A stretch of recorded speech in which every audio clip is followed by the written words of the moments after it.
चलो थोड़ी देर और चलने दो, कोई बात नहीं। अब इस बात को माता कुंती ने देख लिया कि भगवान ने ये लीला की, क्योंकि भगवान के भक्तों के सामने भी भगवान की लीला छुपती नहीं है।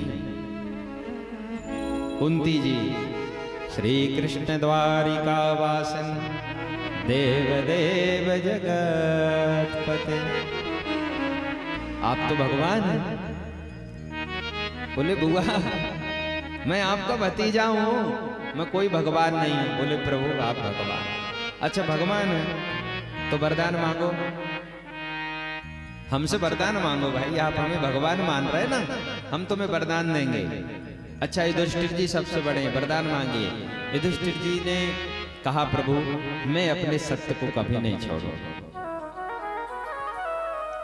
भीमसेन कहते हैं प्रभु मुझे और कुछ तो आता नहीं, लेकिन मुझे तो आप एक ही वरदान दे दो कि मैं हर परिस्थिति में तुम्हारा ध्यान करते रहूं।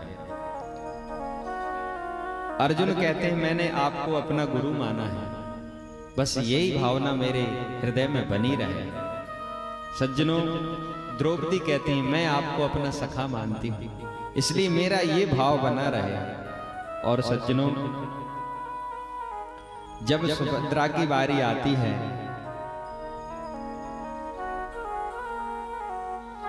तो समस्त लोग बिल्कुल ठहर जाते हैं कि अब पता नहीं क्या होगा।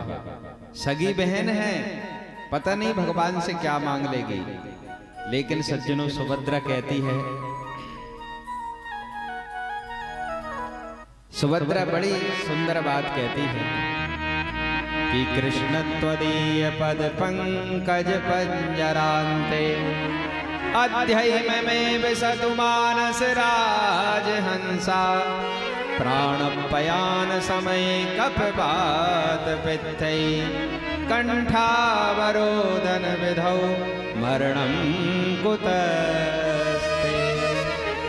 क्या सुंदर बात कही। हे प्रभु मेरे मन रूपी मयूर जो है आपके चरण रूपी चरण कमल रूपी पिंजरे में आज से ही फंस जाए, क्योंकि अंत समय आपका नाम कंठ पर नहीं आता। कफ बात पित्थई है, सब जम जाते हैं। कंठा मरणम कुतस्ते, कंठ अवरुद्ध हो जाता है। इसलिए प्रभु आप तो मुझे ऐसे ही वरदान दे दो। सब लोग बड़े प्रसन्न हुए। सज्जनों कुंती माता ने भगवान से दुख मांगा है, लेकिन भगवान ने कहा तुमने जीवन भर दुख ही भोगा है, मैं तुम्हें आज दुख कैसे दे सकता हूं। तब भगवान कहते हैं कि मैं तुम्हें दुख नहीं दे सकता। फिर भगवान ने उनको वरदान दिया है कि मैं तुम्हारी स्नेह जो संसार से प्रेम है इसको कम कर देता हूं, जिससे आप भजन में मन लगा सकें। लेकिन सज्जनों युधिष्ठिर जी महाराज आज बहुत रो रहे हैं। इसलिए रो रहे हैं कि मैंने इस गादी के लिए अपनों को मार दिया। मैं कितना बड़ा पापी हूं, मेरे बराबर कोई पापी संसार में नहीं होगा। आज मेरे अपने अपने पास नहीं है इस राजगद्दी के पीछे। अरे कहीं भी जंगल में समय बिता लेते, लेकिन हमारे अपने तो होते। भगवान ने उनको खूब समझाया। जो उपदेश भगवान ने अर्जुन को गीता में दिया था, वही के वही उपदेश आज युधिष्ठिर जी को दे दिया। लेकिन युधिष्ठिर जी की समझ में नहीं आया। सब बता दिया भगवान ने। नावुक्तम क्षीयते कर्म जन्म कोटि सतैरपि, सब बता दिया। कोई किसी को मारने वाला नहीं है, कोई किसी को बचाने वाला नहीं है, सब अपने कर्म से होता है। लेकिन युधिष्ठिर जी की समझ में नहीं आया। क्यों नहीं आया? क्यों? इसलिए नहीं आता सज्जनों कि बताने वाले के प्रति जब तक हमारे मन में श्रद्धा नहीं हो तब तक उसकी बात समझ में नहीं आएगी। तो कितने ही बोले,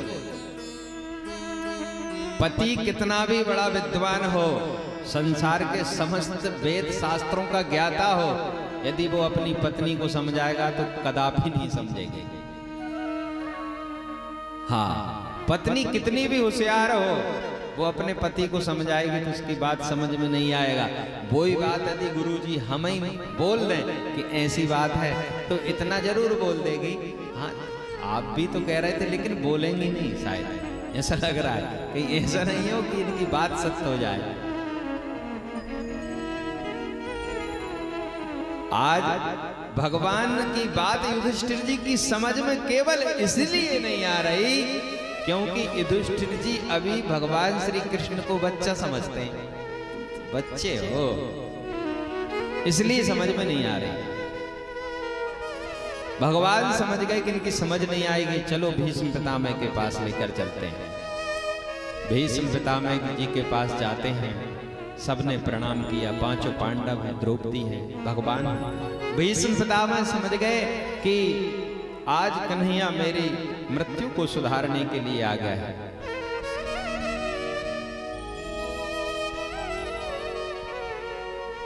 सज्जनों, भीष्म पितामह बड़ा सुंदर उपदेश करते हैं। कहते हैं, तन पवित्र सेवा किए, धन पवित्र कर दान, और मन पवित्र हरि भजन सो,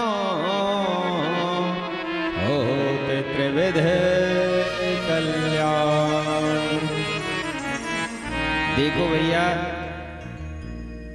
तन पवित्र सेवा किए, भगवान के मंदिर की, कथा पांडाल की, ये व्यास गद्दी की, ये सब सेवा तन से होती है। देखो सेवा तो बहुत होती, भगवान के मुकुट से लगा के, सोने के मुकुट से लगा के ये निर्माल्य उतारने तक की सेवा होती है। ये दोनों बराबर है साहब। कोई उस लायक है तो वो करे, और कोई के पास धन नहीं है तो वो ये सेवा करे। तन पवित्र सेवा किए, धन पवित्र कर दान। धन को यदि पवित्र करना है तो दान करें। मन पवित्र हरि भजन सो, मन यदि पवित्र करना है तो वो भजन से होगा। होत त्रिविध कल्याण, ये 3 प्रकार हैं। और भी बताए हैं उन्होंने कि राजा को आलसी नहीं होना चाहिए, राजा को अधिक से अधिक मेहनत करके धन कमाना चाहिए, और उस धन का 10वां भाग धर्म में लगाना चाहिए। बड़ी बात बताई है। लेकिन आज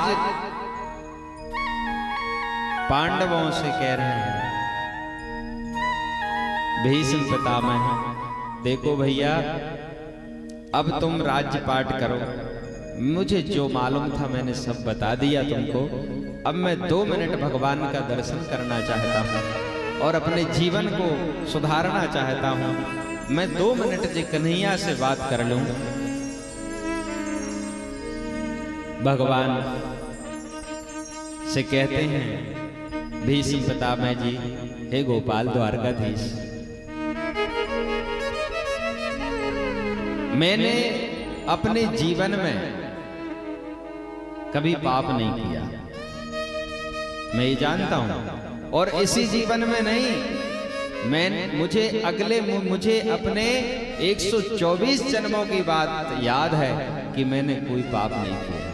केवल एक दोष मुझसे हुआ है। ये द्रौपदी जो है, इनकी साड़ी जब वो दुशासन खींच रहा था, उस समय पता नहीं मेरी बुद्धि को क्या हो गया था, ताकि मैं कुछ बोल ना सका। यदि मैं जरा सा इशारा भी कर देता तो किसी की मजाल नहीं थी कि द्रौपदी को हाथ भी लगा देता। ये ऐसे हुआ कि मुझे दुर्योधन का अन्न खाने से मेरी बुद्धि शायद बिगड़ गई थी। लेकिन गोपाल, अब आप आ गए हो तो मेरा जीवन सुधर जाएगा।